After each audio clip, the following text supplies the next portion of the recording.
Bonjour, aujourd'hui dans cette vidéo, nous allons voir comment trouver un bon CGP. Trouver des CGP, c'est facile, vous ouvrez l'annuaire et vous en avez plein dans votre ville.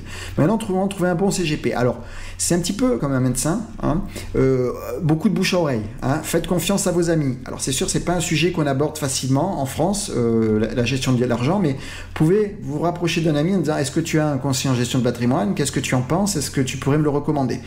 Ça, c'est très bien. Essayez de prendre un conseiller en gestion de patrimoine proche de chez vous.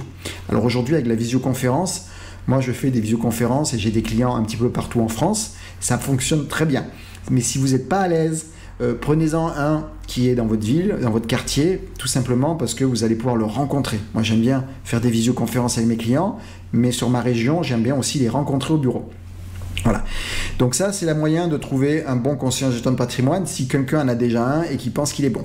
Sinon, je vous encourage à aller voir le fichier de l'ORIAS. Je vous mettrai le lien dans la vidéo.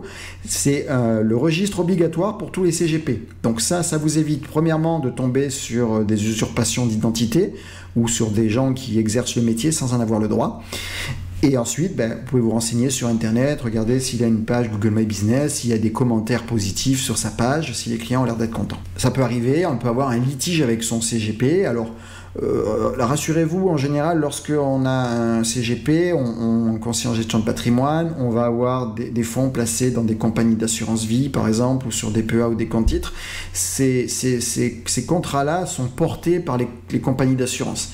Donc, si vous devez couper le lien avec votre CGP, vous pouvez conserver vos contrats.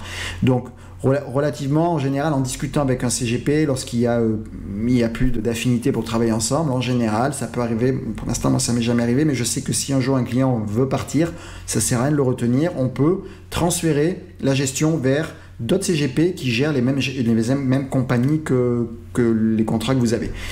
Le litige plus important, c'est le CGP qui vous a mal renseigné, qui vous avait fait une erreur. Et dans ce cas-là, vous pouvez prendre le médiateur auprès de l'AMF pour gérer votre problème. Et bien sûr, en dernier recours, vous pouvez aller prendre un avocat et partir en justice. Ça, c'est le cas extrême.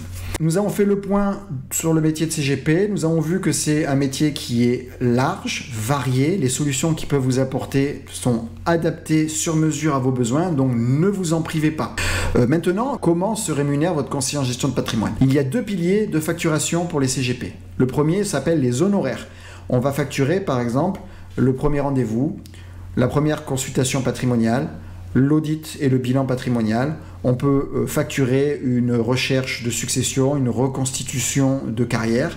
Donc ça, c'est la partie honoraire. Elles sont affichées en général sur le site internet ou dans les locaux du CGP. Vous le savez à l'avance, et si c'est quelque chose de particulier, on fait un devis. Deuxième partie, le CGP touche des rétrocessions sur les solutions que vous allez choisir. Typiquement, si vous choisissez une solution d'assurance vie, la compagnie d'assurance vie va nous donner une petite rétrocession, tout simplement parce qu'elle n'a pas eu besoin de payer un commercial, des bureaux, une personne pour vous faire la vente ou pour vous proposer la solution. Et donc, la rétribution vient au CGP. Pareil pour l'immobilier, si on vous propose un bien immobilier en Pinel, que vous les ayez achetés sur une bulle de vente du promoteur ou avec un CGP, le prix est le même et il y a une rétrocession commerciale parce que à nouveau le commercial sur la bulle de vente n'a pas fait la vente, c'est le CGP qui l'a fait. Voilà, j'espère que cette vidéo vous a plu. N'hésitez pas à poser des questions dans les commentaires, c'est important et j'y réponds. Si vous avez aimé la vidéo, partagez-la avec des personnes qui pourraient être intéressées par le sujet et puis nous on se retrouve prochainement pour une nouvelle vidéo. À bientôt.